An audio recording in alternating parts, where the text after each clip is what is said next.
Okay, Assalamualaikum. Bersama kita Hashfood di Dewan Kahwin Badat, Rumah Kahwin Badat. Hari ni kita ada majlis untuk 500 pack.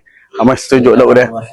Hari ni kita ada nasi biryani dengan nasi putih. Lepas tu kita punya lauk hari ni ayam masak merah. Ni kita punya killer. Ayam masak merah. Lepas tu gulai daging ubi kan, gulai daging ubi, masya-Allah.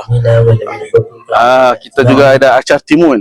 Ni acar timun dia lebih kurang dengan acar kelatan. Dia punya dengan buah campur, ada oren dan juga ada tembikar. Dan kita juga ada ayam oren, teh tarik.